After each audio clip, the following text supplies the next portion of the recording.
Studio RX Muscle the day before the Arnold Classic Europe with one of the probably 18, 20 legends in the sport from day one, Kevin Levrone.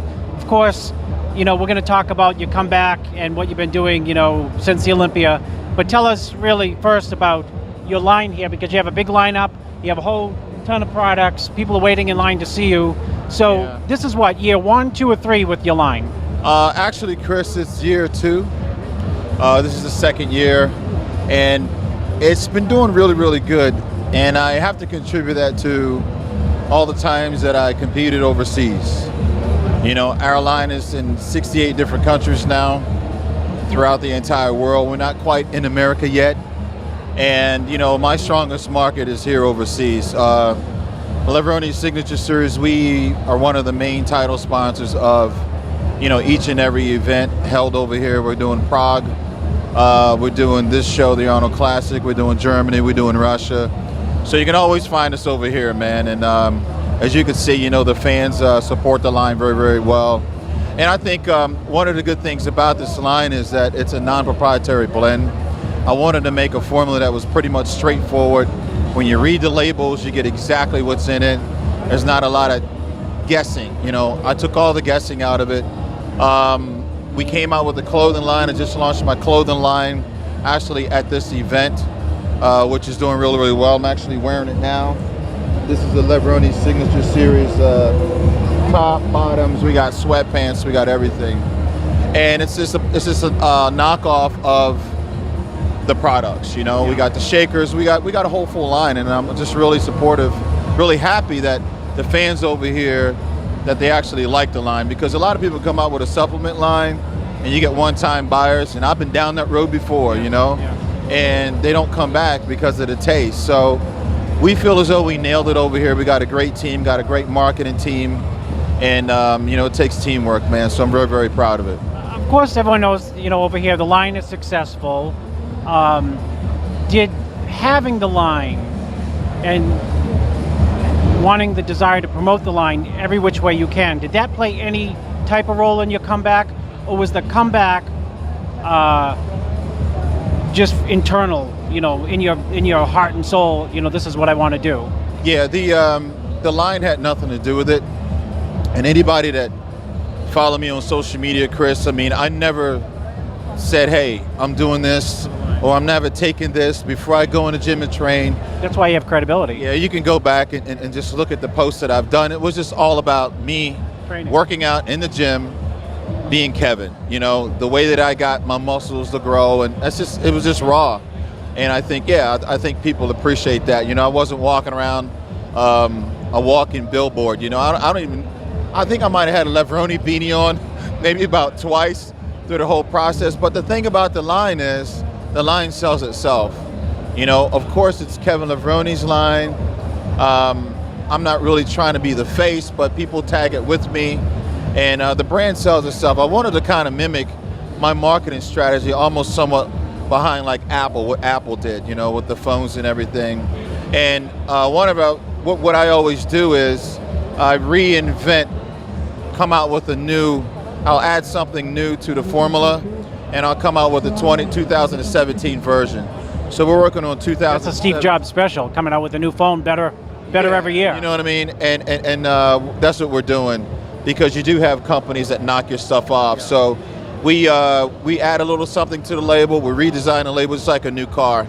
And we have people that want the old raw stuff, but then you got to come out with something new and still stay up on top of what's happening out there. Does the comeback, does it have a period at the end of the word comeback, or is there a colon? It's certainly not a period at the end of it. I'm glad to hear that. Yeah, because let's just face it, man. I knew I wasn't my old self on stage because I didn't have that package to present. But I made the commitment before I started working out, and I had to follow through because the fans just wanted it, and I did it for them. They kept me going. And when I walked out there, at that point, the warm welcome that I got really, really didn't matter. Nobody really knew what was going on through my mind, but I knew my uphill battles and the challenge that I was faced with. And I'm actually, if I had to do anything different, I wouldn't do anything different. I think the timing was great. Of course, we all know that if I train 8 months or a year for That's a my show, question. then I can be back exactly where I was. I don't have any torn tendons. I don't have any bones that's rubbing together. All I have is some quadricep tendonitis in my left quad, which I had it in 2000. I could just do leg extensions and it would flare up. This time, by me taking off, I had to go back. The tendons had to heal. The joints had to heal. And this thing was just unbearable to freaking, I couldn't even do lunges. I couldn't do one squat with 135.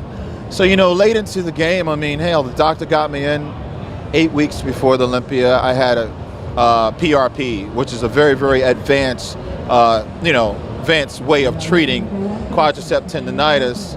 They take your blood, they spin it, they get new blood capillaries, shoot it in there, and it heals it up over a period of time. I'm supposed to stay off it for 4 weeks. I didn't, but I just propelled through it. But I'm glad it's over because it's like I'm the underdog. I won the hearts of the fans. I was honest with them. You won actually the hearts of the competitors, actually, which nobody can. You won that at the press conference. It wasn't WWE. It was, we're all in this together. And it wasn't, it was just real. Yeah. Everything I did was real.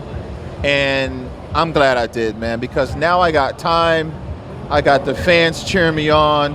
And I do have something left in the basement, I don't have any crazy ass injuries. I just got to stay focused, stay on course, not quit, not give up. And now it's easy, Now is the easy part. I can only go up from here, Chris. 2017 competitive plans in your head or in your planner are what? Yes, of course. I'm going to hit it hard. People think you're nuts. They probably do, but I don't. I feel like I can do it, man. I do too.